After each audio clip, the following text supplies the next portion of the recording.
सरकार निर्वाचनको वातावरण बनाउनतिर केन्द्रित भएको छ। राजनैतिक दलहरूदेखि जेनजी प्रतिनिधिसँग छलफल तीव्र बनाएको छ।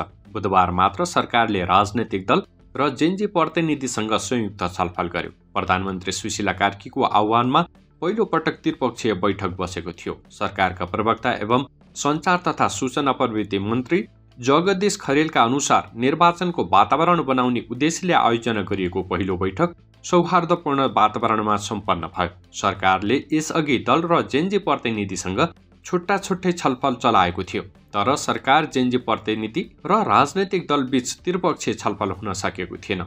संवादको वातावरण तयार नहुँदा त्रिपक्षीय बीच राजनीतिक सम्बन्ध स्थापित हुन सकेको थिएन। बुधबार भने सरकारको अग्रसरतामा त्रिपक्षीय छलफल भएपछि अन्योलताको अवस्थामा शान्तिको आशा जगाएको छ। सरकार जेनजी प्रतिनिधि र राजनैतिक दलहरूबीच यस किसिमको छलफललाई निरन्तरता दिने समझदारी पनि भयो। बैठकमा विशेष गरी निर्वाचन सफल बनाउने तथा मुलुकमा सुशासन कायम र भ्रष्टाचार नियन्त्रणका विषयमा विचार विमर्श भएको थियो।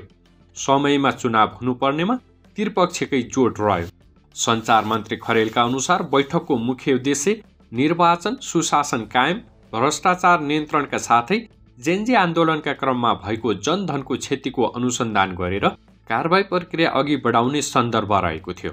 त्यसमा पनि विशेष गरी निर्वाचनका विषयलाई अलि बढी लक्षित गरेर सरकार, राजनैतिक दल र जेनजी प्रतिनिधिबीच छलफल भई आपसी समझदारी कायम गरेर अबको बाटो कसरी अगाडि बढ्न सकिन्छ भन्ने बारे सकारात्मक छलफल भयो। उनले भनेका छन्, त्रिपक्षीय छलफल असाध्यै उपलब्धिपूर्ण रह्यो, सौहार्दपूर्ण रह्यो। खास गरी राजनैतिक दल र जेनजी पुस्ता बीचमा संवादहीनताको अवस्था थियो। औपचारिक रूपमा संवाद हुन सकेको थिएन। बुधबार त्यो अवस्थाको अन्त्य भएको छ। जेनजी प्रतिनिधिहरूले उठाएका मुद्दाहरूलाई राज्यले कसरी प्राथमिकता दिएर कार्यान्वयन अघि बढाउने भन्ने बारेमा गहन छलफल भएको छ। उपस्थित राजनैतिक दलका सबै प्रतिनिधि र जेनजी प्रतिनिधिले सकारात्मक रूपमा लिएको र यसले मुलुकमा अब सहज रूपमा अगाडि बढ्ने सरकारको विश्वास छ। सञ्चार मन्त्री खरेलका अनुसार वार्तामा सहभागी सबै राजनैतिक दलहरूले निर्वाचनप्रति सकारात्मक धारणा राखेका छन्। निर्वाचनको वातावरणका लागि सुरक्षा र स्रोत साधन लगायतका प्रबन्ध गर्न सरकारलाई ध्यानाकर्षण गराएका छन्। नेपाली काङ्ग्रेसको तर्फबाट निर्वाचनका लागि सहयोग गर्ने धारणा आएको छ। नेकपा माओवादीको तर्फबाट पनि सकारात्मक कुरा आएको छ। नेकपा एमाले पनि निर्वाचनमा जान कुनै समस्या नहुने तर त्यसको वातावरण बनाउन सरकारले काम गर्नुपर्ने चासो राखेको र यसलाई सकारात्मक रूपमा लिएको छ। मन्त्री खरेलका अनुसार अधिकांश राजनैतिक दलले सरकार निर्वाचनका लागि अघि बढोस्, हाम्रो साथ सहयोग रहन्छ भनेका छन्।